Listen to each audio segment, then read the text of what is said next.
پھر اس کے بعد اگلا باب ہے باب فضل غنی الشاکر وهو من اخذ المال من وجهه وصرفه بوجوهه المأمور بها،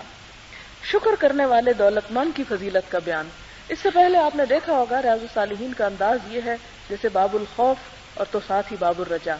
جہاں خوف دلانے والی حدیث ہے وہاں پر امید دلانے والی بھی، اور جہاں جنت کا حال وہاں جہنم کا حال۔ جہاں ایک طرف یہ پیچھے آپ گزر چکے ایک دو باب پیچھے، اگر آپ کو ذہن پہ زور ڈالیں تو آپ کو یاد ہوگا کہ دنیا میں فقر اور یعنی کم سے کم مال و دولت پر راضی رہنے کا بیان تھا، تو یہاں پر اب دوسری طرح کی احادیث لائی جا رہی ہیں جس سے آپ کو یہ معلوم ہوگا کہ دین میں کس قدر اعتدال ہے۔ ان چیزوں میں اختلاف یا کنٹراڈکشن نہیں ہے،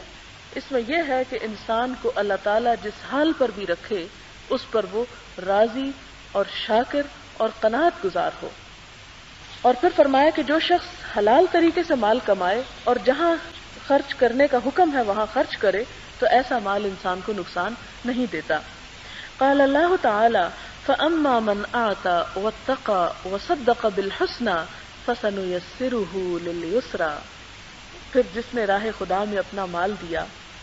اس سے ڈرتا رہا اور جس نے اچھی بات کی تصدیق کی تو ہم آسان کر دیں گے اس کے لیے آسان راستہ، یعنی ہم اس کے لیے آسان راستہ آسان کر دیں گے،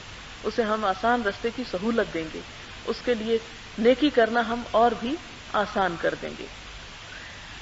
وقال تعالی وَسَيُجَنَّبُهَا الْأَتْقَى الَّذِي يُؤْتِي مَالَهُ يَتَزَكَّى وَمَا لِأَحَدٍ عِندَهُ مِن نِّعْمَةٍ تُجْزَى إِلَّا ابْتِغَاءَ وَجْهِ رَبِّهِ الْأَعْلَى وَلَسَوْفَ يَرْضَى۔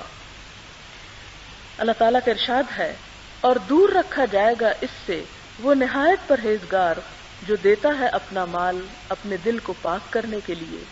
اور اس پر کسی کا کوئی احسان نہیں جس کا بدلہ اسے دینا ہو،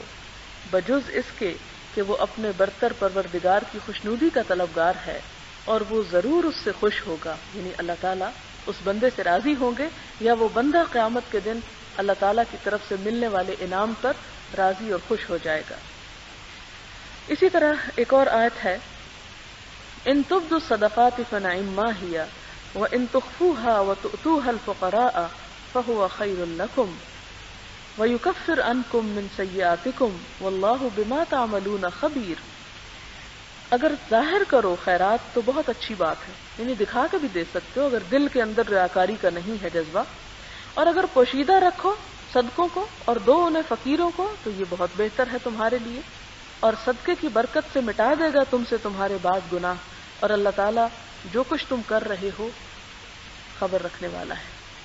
یعنی اس کا مطلب کیا ہے کہ اگر انسان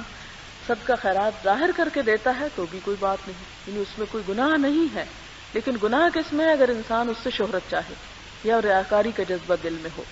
اور یہ کہ اگر چھپا کے دے اور ضرورت مندوں پہ خرچ کرے تو اس کا بھی بہت ثواب ہے، اللہ تعالیٰ اس کے بدلے انسان کی گناہ خطائیں کوتاہیاں معاف کر دیں گے۔ اور پھر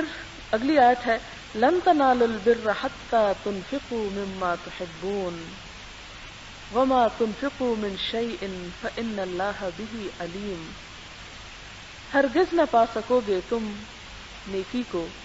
جب تک نہ خرچ کرو اللہ کی راہ میں ان چیزوں کو جن سے تم محبت رکھتے ہو، حتى تنفقوا مما تحبون، اور جو کچھ تم خرچ کرتے ہو اللہ تعالیٰ اسے یقیناً جانتا ہے۔ اس بارے میں بہت سی آیات ہیں اور چند ایک احادیث اب آپ کے سامنے ہیں۔ وعن عبد الله بن مسعود رضی اللہ عنہ قال قال رسول اللہ صلی اللہ علیہ وسلم لا حسد الا في اثنتين رجل آتاه الله مالا فسلطه على هلكته في الحق ورجل آتاه الله حكمة فهو يقضي بها ويعلمها متفق علیہ۔ حضرت عبداللہ بن مسعود سے روایت ہے، فرماتے ہیں کہ حضور صلی اللہ علیہ وسلم نے فرمایا حسد یا رشک جائز نہیں ہے مگر دو خصلتوں پر، ایک وہ شخص جس کو اللہ تعالیٰ نے مال عطا کیا ہو اور مال کو راہ حق میں بے دریغ خرچ کرنے کی صلاحیت بھی دی ہو، اور ایک وہ آدمی جس کو اللہ تعالیٰ نے حکمت عطا کی ہو یعنی علم، اور وہ اس حکمت کے ذریعے فیصلے کرتا ہو اور لوگوں کو حکمت کی تعلیم دیتا ہو۔ بخاری اور مسلم۔ اگلی حدیث ہے حضرت ابن عمر سے روایت ہے، حضور صلی اللہ علیہ وسلم نے فرمایا کہ حسد جائز نہیں مگر دو خصلتوں یعنی دو عادتوں پر، ایک وہ شخص جس کو اللہ تعالیٰ نے قرآن حکیم عطا فرمایا ہو اور اس کے دن رات قرآن کی تعلیمات کے مطابق بسر ہوتے ہوں، یعنی عمل بھی کرتا ہو، اور دوسرا وہ شخص جس کو اللہ تعالیٰ نے مال عطا فرمایا ہو اور وہ اپنے مال کو دن رات راہ خدا میں خرچ کرتا رہتا ہو۔ بخاری اور مسلم۔